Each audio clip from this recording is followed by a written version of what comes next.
Lyndon Johnson became president unexpectedly upon the assassination of John F. Kennedy and immediately extended healthcare reforms, civil rights, and signed the Social Security Act of 1965. However, that is all overshadowed by his failure to control U.S. involvement in the Vietnam War. If you share my interest in U.S. history, please subscribe to the channel, as it is the very best way to support the work I do for these videos. We're trying to reach 100 subs, so it would be a great help if you could help me get there. And for now, let's jump into it. In 1963, President Kennedy was assassinated, so Vice President Johnson was elevated to the higher office, being sworn in on Air Force One. He had an incredible impact on healthcare in the United States, especially through his Great Society programs. One of his greatest achievements was the creation of Medicare and Medicaid in 1965, which provided health care to millions of Americans who had been left out of the system. Medicare gave health insurance to people over 65, while Medicaid helped low-income families, making medical care more accessible than ever before. Before these programs, many elderly and poor Americans could not afford doctor visits, hospital stays, or essential medicine. Johnson believed that healthcare was a basic right, not just a privilege for the wealthy, and he worked hard to push these programs through Congress. His leadership marked a huge step forward in the fight against poverty and inequality, since poor health often trapped people in cycles of suffering and financial struggle. Medicare and Medicaid became two of the most important safety nets in American society, saving countless lives and lifting financial burdens from families. These programs also set the stage for future healthcare debates, proving that the government could play a powerful role in protecting citizens' well-being.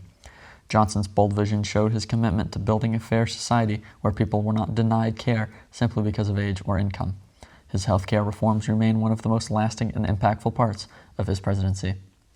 Lyndon Johnson also had a profound impact on civil rights, making him one of the most influential presidents in the struggle for racial equality. He pushed for and signed the Civil Rights Act of 1964, which outlawed segregation in public places.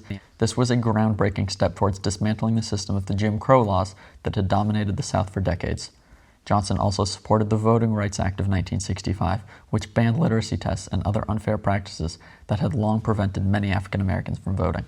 These laws gave millions of black citizens the chance to fully participate in democracy for the first time. Johnson's determination to pass civil rights legislation showed his willingness to risk his popularity in the South to do what he believed was morally right.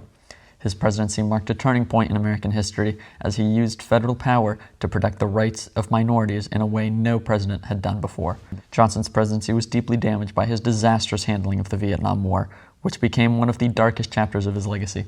At first, Johnson escalated American involvement, sending hundreds of thousands of troops overseas in hopes of stopping the spread of communism. He believed in the domino theory, fearing that if Vietnam fell, other nations in Asia would follow. But this commitment trapped the United States in a costly and unwinnable conflict. Despite increased military presence, victory never came, and the war dragged on year after year.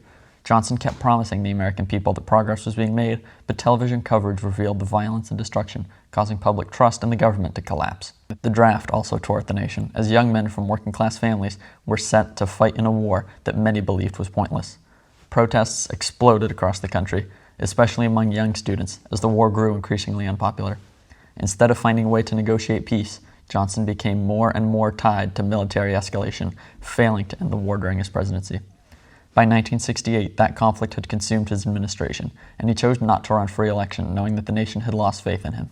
Speaking of that election, he originally decided to attempt a bid for re-election in 1968, but suspended his campaign in March of that year, weeks after Robert F. Kennedy announced his campaign.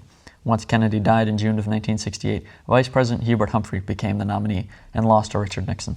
Johnson became the first president not to be re-nominated by his own party since Franklin Pierce in 1856. Mind you, after Johnson, the Democratic Party only controlled the presidency for 4 of the next 24 years. Johnson is seen as a consequential president, but he likely would have been nothing more than a vice president had President Kennedy survived his term. Click here to learn more about him.